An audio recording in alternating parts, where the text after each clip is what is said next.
FK Consulting and Agent Aid presents. Good day, and welcome to this online course regarding duties in respect of offers and contracts.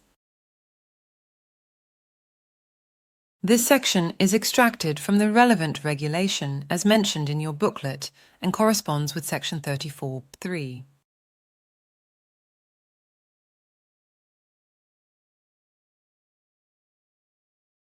Seven point one. No estate agent 7.1.1 who has a mandate to sell or purchase immovable property shall willfully fail to present or cause to be presented to the seller or purchaser concerned any offer to purchase or sell such property received prior to the conclusion of a legally valid contract of sale in respect of such property, unless the seller or purchaser, as the case may be, has instructed him expressly not to present such offer. 7.1.2. Who has a mandate to sell immovable property may present competing offers to purchase the property in such a manner as to unduly influence the seller to accept any particular offer without regard to the advantages and/or disadvantages of each offer for the seller. 7.1.3. Shall amend any provision of a signed offer prior to rejection thereof, or a written mandate or any contract of sale or lease, without the knowledge and express consent of the offeror or the parties to the contract, as the case may be. 7.2. An estate agent shall 7.2.1 explain to every prospective party to any written offer or contract negotiated or procured by him in his capacity as an estate agent, prior to signature thereof by such party, the meaning and consequences of the material provisions of such offer or contract, or, if he is unable to do so, refer such party to a person who can do so.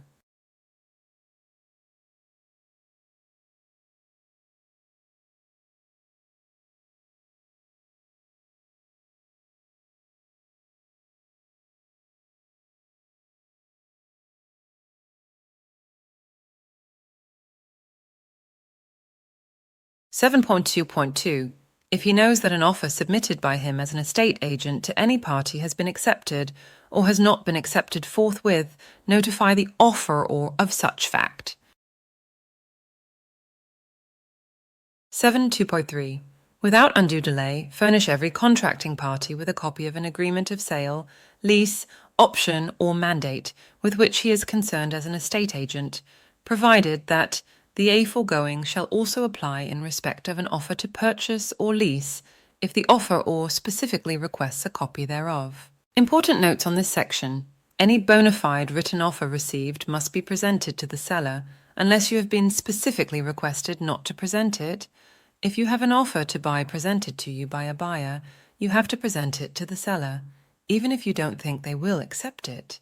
The estate agent is obliged to present all offers that have been received to the client until the property has been sold. Competing offers may not be pitted against each other in hopes of the seller accepting a particular offer. For example, if you have a cash offer and an offer with a suspensive condition, you may not persuade the seller to accept the cash offer. You must present both offers and explain in full detail the pros and cons of both types of offers. Offers may not be changed until officially rejected. If a seller rejects an offer presented, you may not negotiate in person on behalf of the buyer. Any subsequent offer made by the buyer must be made in writing. Property practitioners must ensure all parties to an agreement or offer understands all clauses and obligation of such agreement before the agreement is signed. Property practitioners must explain any contract, agreement, or offer in full to any party that must sign such agreement. It is not good enough to refer them to an attorney to explain a contract.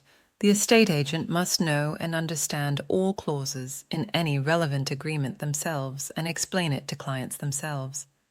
If a client is unsure about anything pertaining to the contract and wishes to receive advice, estate agents may refer them to someone more knowledgeable before the agreement is signed.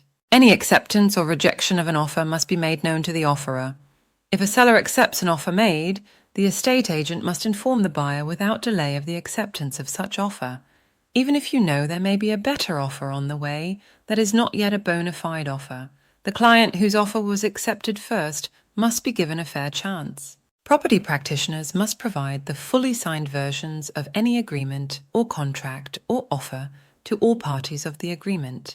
If your office sends out the fully signed copies of contracts to clients, ensure you are CC'd in because the onus is on the estate agent, not the office, to provide fully signed documents to their clients. This online learning experience was delivered to you by ETD College. Thank you for attending. We will see you in the next lesson.